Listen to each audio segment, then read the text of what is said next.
ስለሚኖርባት ምድር ስለሚመሩት ህዝብ ስለሚኖርበት ስለሚመሩት ተቋም መምከር መወያየት መነጋገር መፍትሄ አምጭ ነው መፍትሄ ብቻ አይደለም መፍትሄ ካስገኙ በኋላ እድገት ማምጭ ነው ሰላም ማምጭ ነው ምክንያቱም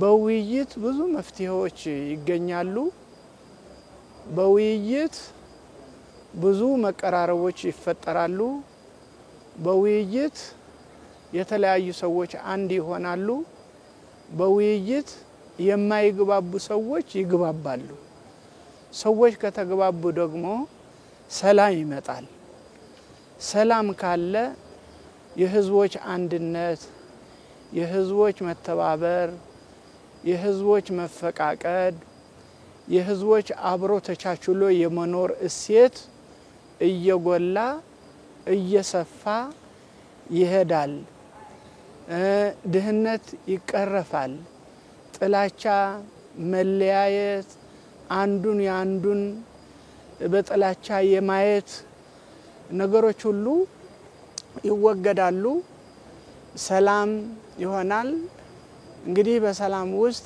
እድገቶች ብዙ አይነቶች ናቸው በትምህርት ማደግ ይቻላል በኢኮኖሚ ማደግ ይቻላል በጤና ተቋም ማደግ ይቻላል በሁሉም መስክ ማደግ ይቻላል እኔ ባይነቱን ቀርቶ እኛ ባይነቱ ይመጣል ማለት ነው ለኔ የሚለውን ቀርቶ ለኛ የሚለውን ይመጣልና የሃይማኖት አባቶች የሃይማኖት መሪዎች ከእንዲህ አይነት ተቋም በዓለም አቀፍ ደረጃ በአፍሪካ ደረጃ በሚገናኙበት ጊዜ ብዙ እሴት ሊያመጡ የሚችሉ እሴቶችም አጉልተው ሊያሳዩ የሚችሉ በተለይ ደግሞ ቀጣይ ትውልድ ለሚተካው ትውልድ አርአያ ምሳሌ መሆን ይችላሉ ምክንያቱም ቀጣይ ትውልድ በእንዲህ አይነት እንዲቀጥል ውይይቶች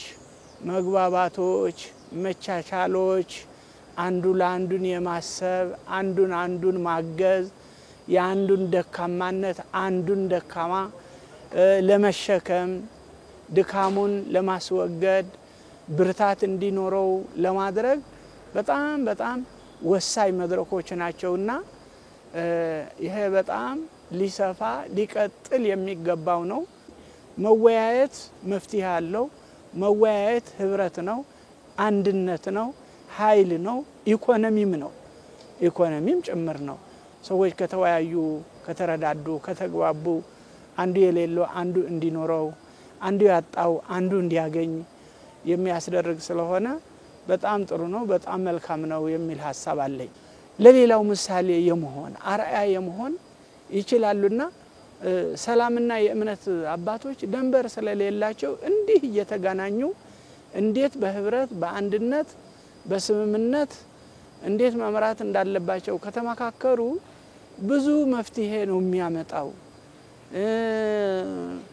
ሰላሙም ለሰው ልጆች ብቻ አይደለም ይሄ ሪያ ሰላም ስላለ ነው ይሄ የለመለመ ሳር የምናየው የሰላም ውጤት ነው ይሄ እነዚህ ዛፎች የምናያቸው ሰላም ስላለ ነው የሰላም ንፋስ ሊነፍስ የሚችለው ስለዚህ የሃይማኖት አባቶችም እንደዚህ ናቸው እነሱ ደንበር ስለሌላቸው በየቦታው እየሄዱ ችግር ባለበት ችግሩ እንዲቀረብ በውይይት በተለይ በውይይት በጉልበት የሚያምኑ ሰዎች ጉልበት እንደማያዋጣ ውይይት እንደሚያዋጣ በተናጠል የሚሮጡ ሰዎች ተናጠልነቱ ሳይሆን አንድነቱን ህብረቱን እጅ ለእጅ መያያዙን መስማማቱን መግባባቱን ያንን ነውና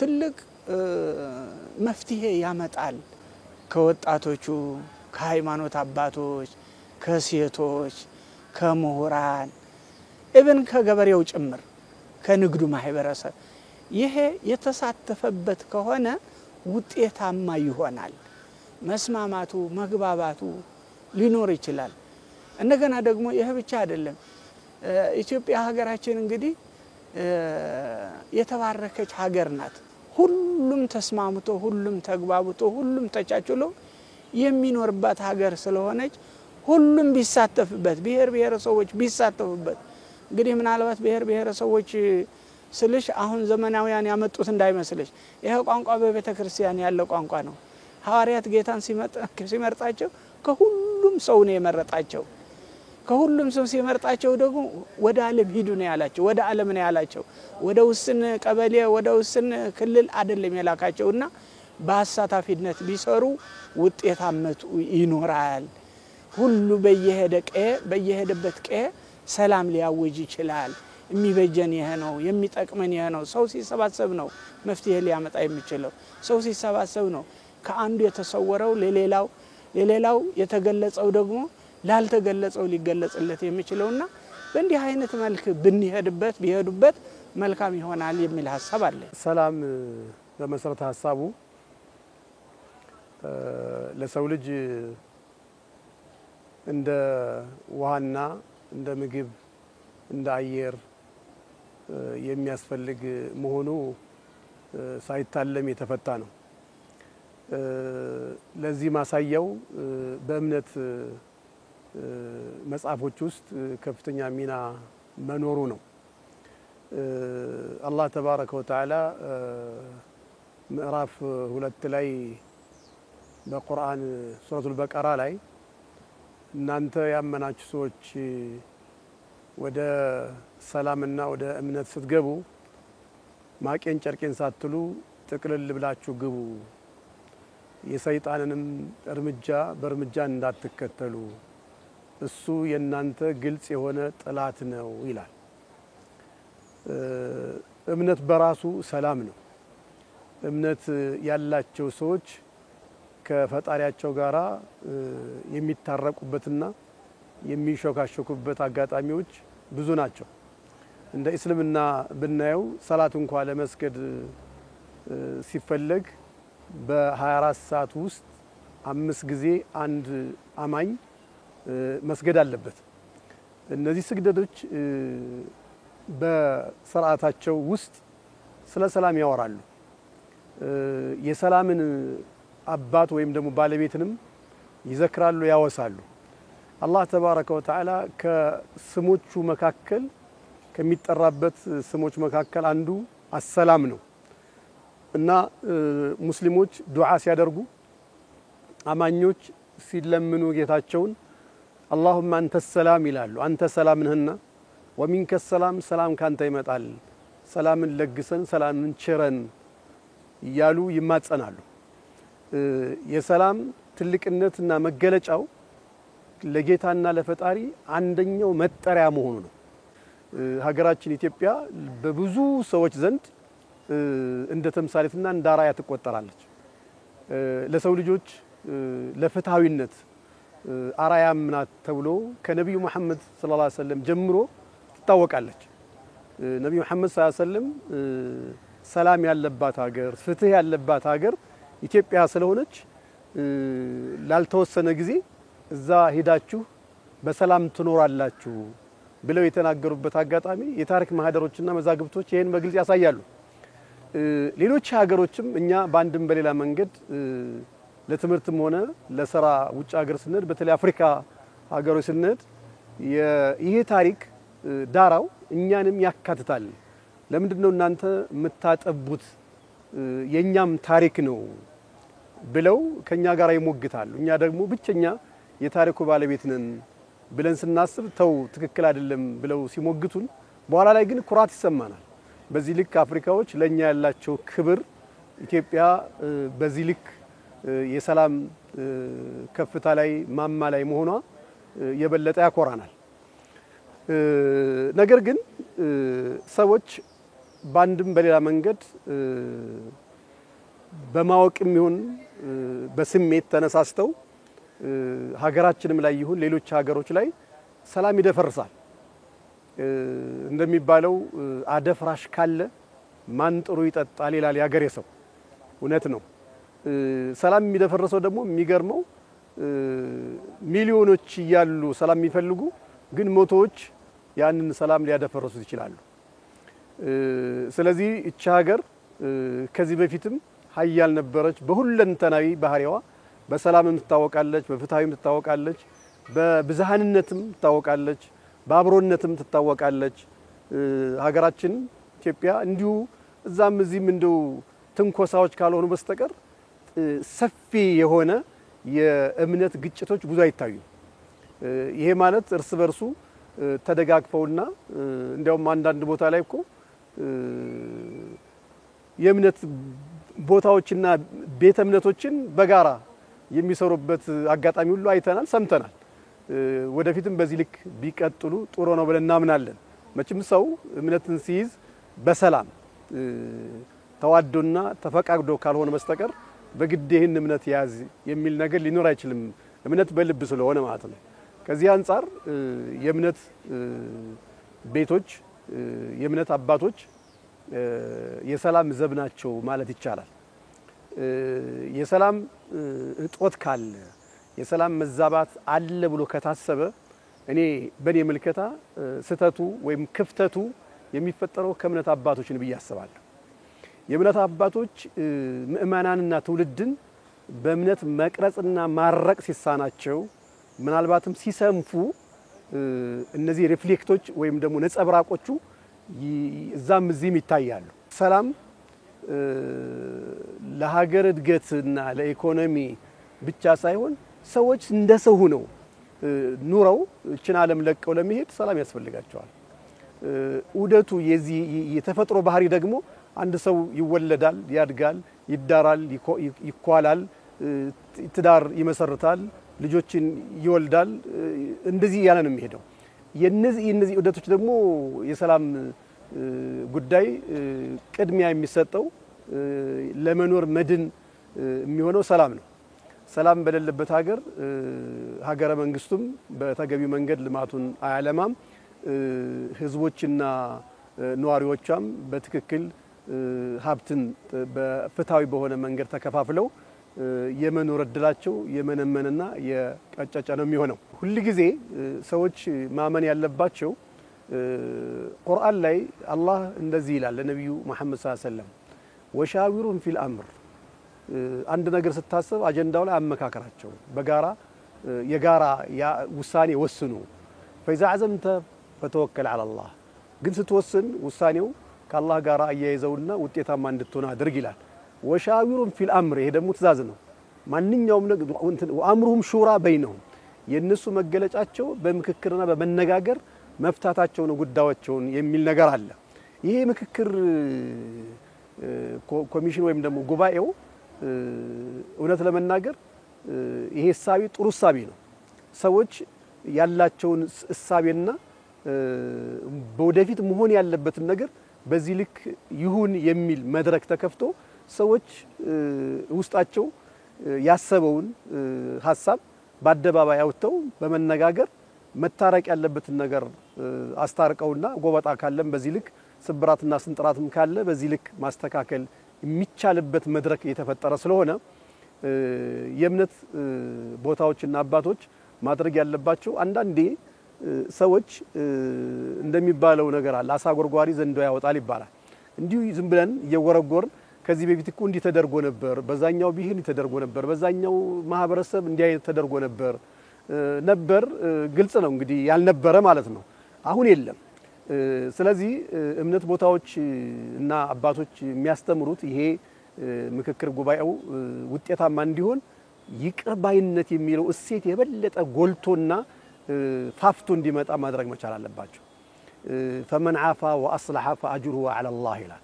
ይቅር ያለ ይቅር ብሎ ደግሞ ምናልባት የጠፉ ነገሮች ካሉም በተቻለ መጠን የሚካስበት መንገድ በሞራልም ሊሆን ይችላል። ከቅድም አንድ ተናጋሪ እያወሩ ነበርና ሰዎች የሚያስፈልጋቸው በተለይ አፍሪካኖች የሞራል ጥገና ያስፈልጋቸዋል። ኢኮኖሚካል ማደግ መበልጸግ ብቻ ሳይሆን እንደሌሎቹ ሀገሮች በተባበሩት መንግስታትም ውክልና እንዲያገኙ ብቻ ሳይሆን የሞራል ስብራት የነበረውን መጠገን ያስፈልጋል። በዚህ ልክ የሞራል ስብራቶች ካሉም እነሱም እንዲጠገኑና ይቅር ባይነት የሚለው እሳቤ የበለጠ ቦታ እንዲኖረው ያለፈው አልፏል። ያገሬ ሰው የሚለው ከእምነቱ ጋራም አብሮ የሚጣጣምበት ሁኔታ አለ። ላለፈው ክረምት እኮ ቤት አይሰራም ይላሉ። ለሚመጣው ክረምት ነው ቤት የሚሰራውና ለትውልዱ የሚሆን ትውልድን የሚያሻግር አብሮነትን የሚያጎለብት የትናንትናን ይቅር ብለን ለወደፊት የምናስብበትን እሳቤና አጀንዳ እየቀረጽ እንድንሄድ የእምነት አባቶችና ቤተ እምነቶች ትልቁን ሚና ሊጫወቱ ይገባል ብዬ አምናለሁ። ሰላምና ልማት የአንድ ሳንቲም ገጽታ ናቸው። ፈጽሞ ሊነጣጠሉ የማይችሉ ከመሆናቸውም አንፃር ሰላም ሲኖር ማልማት ይቻላል። ልማት ያለ ሰላም፣ ሰላም ደግሞ ያለ ልማት ፈጽሞ ሊካሄድ ስለማይችል ሰላምን አጥብቀን ልንሰራበት የሚገባ ጉዳይ ነው። ሰላም የእከሌ የከሊ ነው ብለን የምንለው ሳይሆን ሰላም የጋራ ሀብታችን ነው። ያለ ሰላም ደግሞ ምንም አይነት መፍትሄ ሊመጣ አይችልም። መነጋገር የሚቻለው በሰላም ቁጭ ብሎ መነጋገር ሲቻል ነው። መደማመጥ ሲቻል ነው። መቀባበል ሲቻል ነው። እንደገና ደግሞ የላቀ አስተሳሰብ ያለው ሰው ደግሞ ለልማትና ለሀገር እድገት የሚያበቃ ከሆነ ያንን ነገር ወስዶ ወደ ልማት መቀየር የሚቻለው ቁጭ ብሎ በሰላም መነጋገርና መመካከር ሲቻል ነው። ሰላም ማለት የሰው ልጅ እስትንፋስ ነው። በአንድ የሰው ልጅ ህይወት ውስጥ እስትንፋስ ከሌለው ድረስ ሙት ነው። ደግሞም ሰላም ከሌለ ደግሞ ሞት ነው የሚሆነው። ሰላም የጋራ ሀብታችን ልንጠብቀው የሚገባ ነው። እንደ ሃይማኖት ተቋማት ብትሰሙና ብታገለግሉኝ እድሜያችሁ በልማት ዘመናችሁ በተድላ ያልቃል ነው የሚለው። ስለዚህ አንድ ሰው በማንኛውም ቤተ እምነት ውስጥ ቢሆን የራሱን እምነት የሚወድ ከሆነ የራሱን እምነት የሚያከብር ከሆነ ለዛ ላመነው እምነት ተገዢ ከሆነ አስቀድሞ የራሱን ነፍስ ስለሚወዳት፣ ምክንያቱም ነፍሰ ገዳይ መንግስተ ሰማያት አይገባም። ነፍስ የሚያጠፋ ሰው የእግዚአብሔርን መንግስት ስለማይወርስ የራሱን ነፍስ የሚወድ ሰው የሌላን ሰው ነፍስ ስለማይወድድ በተለያየ ቤተ እምነት ውስጥ በምናገለግለው አገልግሎት የሚሆን በምንመራው አመራር ሰዎች አስቀድሞ የራሳቸውን ነፍስ እንዲወዱ ጠንካራ ትምህርት ሰርጾ ሊገባ የሚችል በበሰለ አስተምህሮ ትውልድ ተመልሶ ራሱን የሚያይበትን አስተምሮት ብናስተምርና እንደገና ደግሞ ከትምህርቱን ጎን ለጎን ደግሞ ቁጭ ብለው በማሰላሰል የአምላካቸውን ፊት መፈለግ እንዲችሉ። ምክንያቱም በአሁን ሰዓት የሰዎች አእምሮ ከመደንዘዙ የተነሳ ለመመኘትና ለርኩሰት ራሳቸውን አሳልፈው እየሰጡ ስላሉ ይሄ የሰው ልጅ አእምሮ ከደነዘዘ ካረጠ እና ካቋረጠ መልካምና ክፉን ነገር ፈጽሞ ሊለይ አይችልም። መለየት ስለማይችል ሰዎች እነዚህ ያረጠው ወይም ያቋረጠው ቅድም ያልኩት የደነዘዘ አእምሮ በመለኮታዊ የእግዚአብሔር ኃይል ስለሚነቃ የቤተ ክርስቲያን ሃይማኖት መሪዎች በጥልቀት ማስተማር እንደገና ደግሞ መጸለይ ማስተማር መሰረታዊ ነገር ነው። እነዚህ ነገሮች ከተጠበቁ ልማት የለማው ይጠበቃል። ያለማውን ደግሞ እያለማን ወደፊት እንሄዳለን።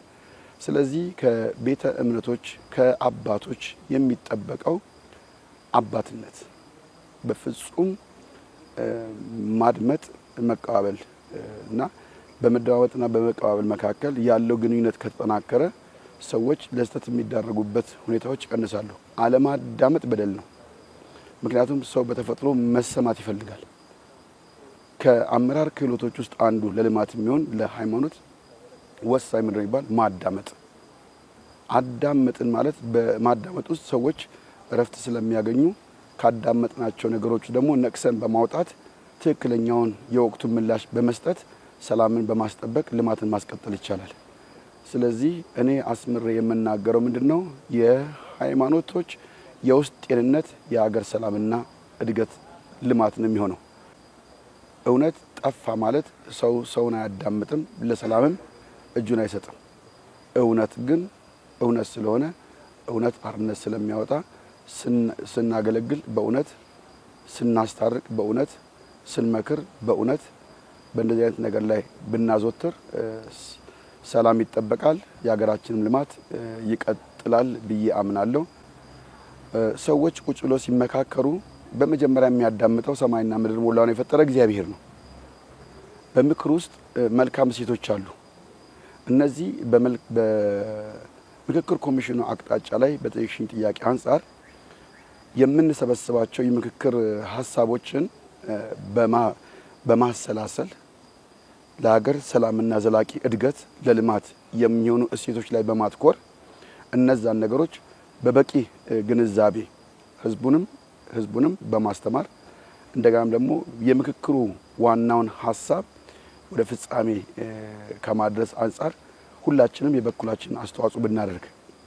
ምክንያቱም ምክክሩ ያንድ ወገን አይደለም። ምክክሩ ሀገርን ከመታደግ ሰላምን ከማስቀጠል ልማትን ደግሞ ከማስኬድ አንፃር መመካከር መልካም እድል ነው። በምክክር ውስጥ ደግሞ የእግዚአብሔር ምክር ይጸናል። ሰዎች ሲመካከሩ ያን ምክር የሚያጸናው ሰማይና ምድርን ሞላውን የፈጠረ እግዚአብሔር ነው። ስለዚህ በዛ ምክር ውስጥ አለ እግዚአብሔር ብለን እናምናለን። ከዛም አንፃር እኛ ከመምከር ከማስተማር ከመገሰጽ አንቆጠብም። ሀገር አቀፍ ኮሚሽን ምክክሩ ምክሮቹን መከናወን እንዲኖርበት በሰው ልብ ውስጥ ብዙ ምክር አለ። የእግዚአብሔር ምክር ደግሞ ይጸናል። በእነዚህ ምክር ላይ ደግሞ የእግዚአብሔር ሐሳብ ተጨምሮበት ምክሩ ጸንቶ ሀገራችን ለሰላምና ለእድገት እንድትገሰግስ ጸሎታችንም ምክራችንም ሁሉ ጊዜ እንደ መንግስትም እንመክራለን። እንደምናስተምራቸው ደግሞ ተከታዮቻችን ደግሞ እናስተምራለን። ምክር መልካም እድል ነው። መደማመጥ ውጤታማ ያደርጋል። ሰላም የእድገት ሁሉ መሰረት ነው። ልማታችን ደግሞ ይቀጥላል። መከናወን ከእግዚአብሔር ዘንድ ስለሆነ መከናወን ይስጠናል ብለን እናምናለን። አመሰግናለሁ።